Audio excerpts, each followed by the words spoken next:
that passed away, or the person's in the process of passing away, and we're having that anticipatory grief, or a grief of losing a pet, or moving to a different city, leaving your family behind.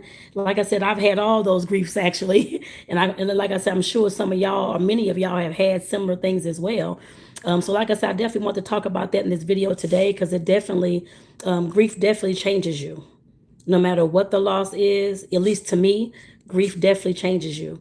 So like I said, come on along on this talk with me, y'all. Since I was young, I don't know what the age, y'all, I couldn't tell you the age. I would just say about maybe 10 or 12.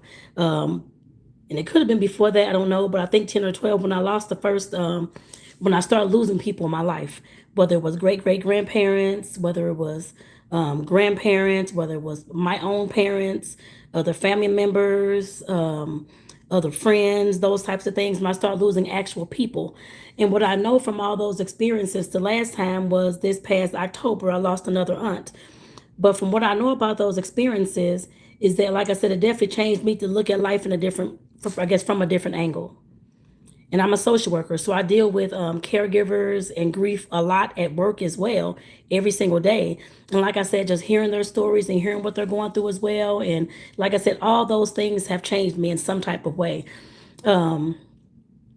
The first thing, at least for me, it let me know that life, of course, is short. Life is not, of course, extended, or when we're not vampires, we can't live forever, those types of things. And I think we all kind of know that we can't live forever. How I would hope that I can be an Edward in a I guess in my life and be the vampire and that kind of thing. But I know that's not the truth. We all can't, well, nobody that I know of can, of course, be a vampire and live forever. We all going to expire at some point.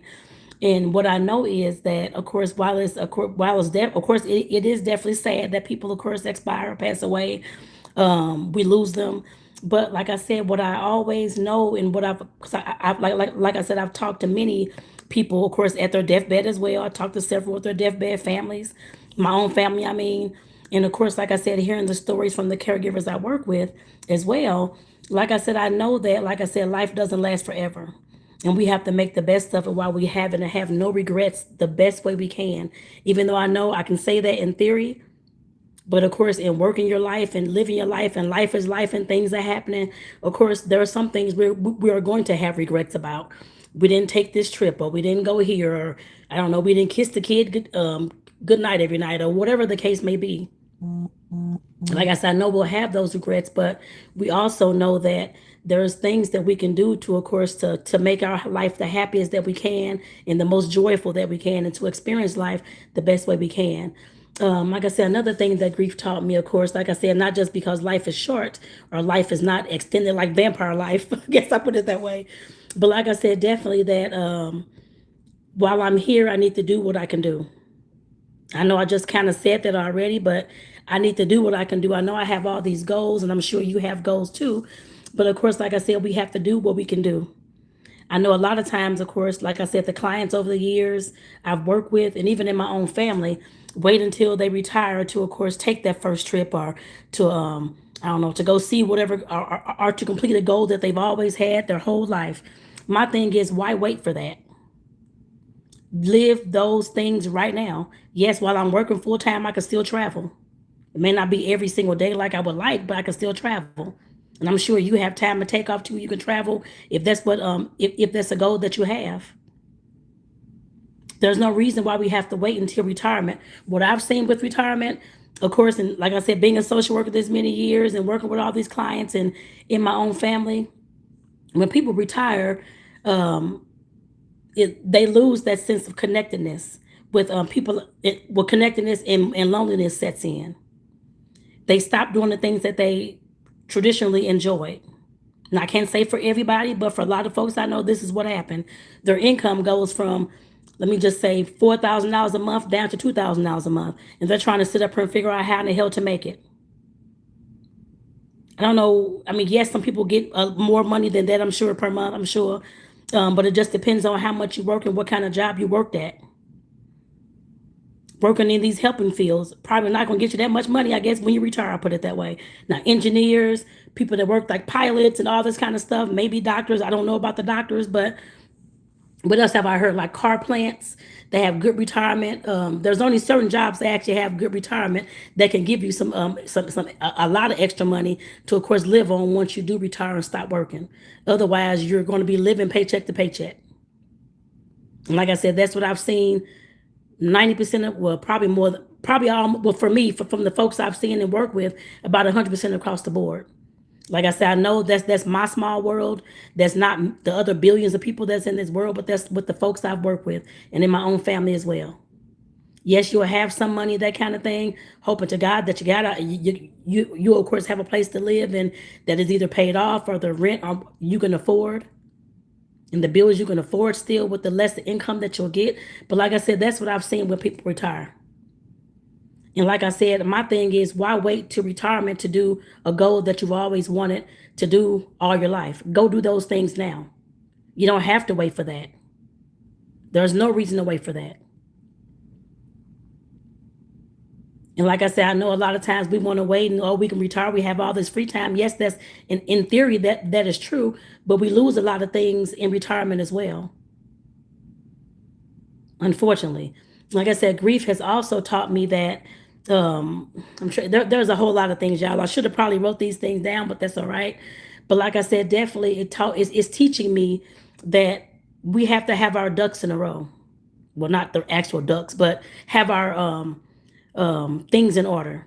Whether that's power of attorney documents, whether that's the 5 wishes documents, or however our end of life is going to look, to let people know around us what we actually want when it's time for our own end of life. Whether we want to be on machines or whether we want to just die naturally, whether we want to have hospice, whatever it is. It's taught me to make sure I think about these things way ahead of time instead of just waiting until I'm on my deathbed, I'm dying tomorrow, and I have no idea who's going to bury me or create or even cremate me. My family may have no idea what I want at that point in time, and because I haven't said anything because I've been too scared to talk about these things. Like I said, grief is grief, and just seeing the processes is teaching me that you have to tell your family members and have these things written down way beforehand, not when you're sick and you're dying or like a week before, that kind of thing. That doesn't, so most times you're not even in your right mind. You can't even think and sign documents at that time.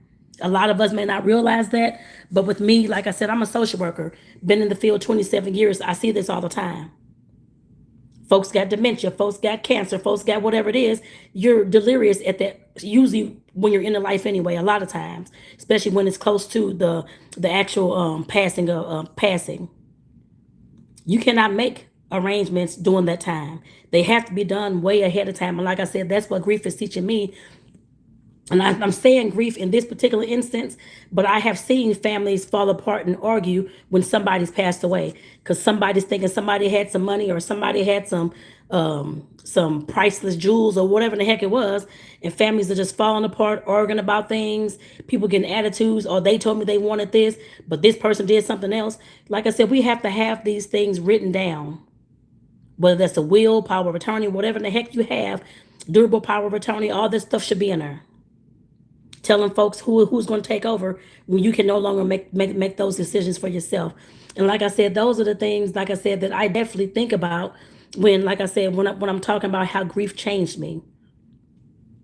And like I said, yeah, I'm sure y'all have other stories. Let me know in the comments what kind of ways, I guess one main way that grief has changed you as well. Let me know in the comments, y'all. And another way that grief has changed me, I can definitely say that it changed me in a way. I don't know if this is desensitization, and it probably is, because like I said, I have lost many of folks in my life, from my parents to some of my grandparents, great grandparents, cousins, uncles, aunties. I've lost a whole lot of folks in my life, y'all. I've only been here 49 years on this earth, going on 50, but I've lost at least probably 20, 30 people in my family already. Some of them were, of course, natural causes, not natural, well, different illnesses and stuff like that. Others were, of course, murders and killings and things like that. Coming from St. Louis, that's what you get. As far as the death, I put it that way. Some, there was one in a bad car accident. She was only, 17, 18 years old. That was just right before I moved here to Arizona. That was, 3, 4 years ago. Like I said, I've lost a lot of people in my life. I lost pets. Let me see, two cats. I guess I put it that way. They're both cremated as well. Like I said, I've lost all types of folks in my life, and not just the people, but I've of course lost different relationships that I've had as well with people in my life because of me changing and me not wanting to, me strengthening my boundaries and that kind of thing, and folks falling off because, of course, when I strengthen my boundaries, that's not what they wanted out of me. I put it that way. And they can no longer use me or abuse me in those types of ways at all. In saying all that, like I said, I'm not sure if it's desensitization, and it probably is, but that's okay. But like I said, this is my life. And what I've noticed is, again, like I said, what grief has done for me was to not let me stay down in the depressed mode too long. Because, of course, we know that when death comes, of course, we have grief. Some of that, we can be in grieving moments for years. And some people, until they die, I'm pretty sure, can be grieving, depressed, still thinking about their loved one, still tearful every single day for years and years and years. And like I said, what it taught me is that I cannot stay down that long. Because I know that when I stay down that long or stay down too long for, not saying that I can't grieve. Yes, I do. I grieve it in my own way. And everybody has their own way of grieving. But what I know is that I cannot stay down too long, because I know that if I stay in that depressed mode or that grieving mode, that unhappy mode, the crying mode, I'm never going to get anything done. And I'm probably going to lose my job too, because I'm probably not going to even want to go to work. Then what am I going to do? Like I said, I know that may sound like, oh my God, I guess to some people, but when you've lived the life that I've lived and seeing people shot and killed and having family members pass away when you're very young, and you're going through these moments trying to figure out what's going on, what happened, could I have stopped this? What's the like I said, there's a lot of things that go through your mind when somebody's passed away. But like I said, I know that with all those things going on, like I said, definitely, I know that those things will stop a life. Will stop a person from living their life if they let it stay with them too long and not, of course, grow from the experience. I guess I put it, even though it's not a positive experience, but it's our mindset towards it is what, of course, causes a lot of us. Well, would have caused me to stay down. I guess I put it that way. I can't say for you, I don't know. But from what I see, the mindset behind what death means and what death is and what grief is and what grief ain't, like I said, that definitely causes some to, of course, stay down for a long time.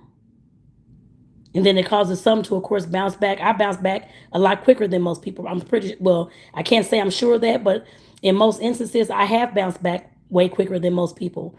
And like I said, for me having constant, all these things happening over the years, like I said, it could be desensitization because it doesn't bother me. I mean, it still bothers me. Yes, I'm still crying. It's hurtful. I miss the person, that kind of thing.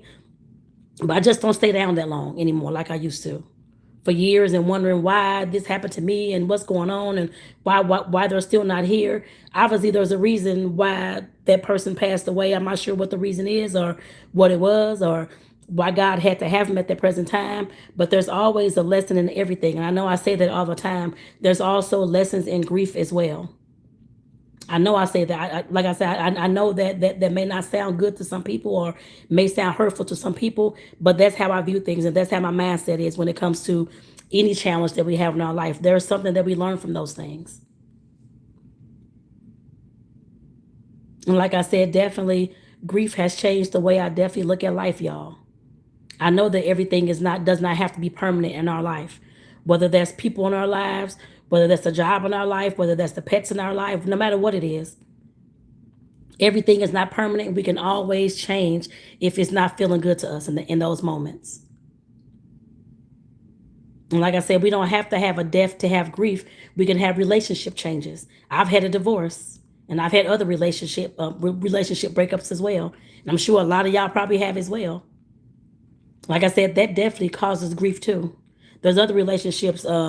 When I did, of course, have the divorce, of course, the in-laws, they dropped off at one point as well. I mean, at some point as well.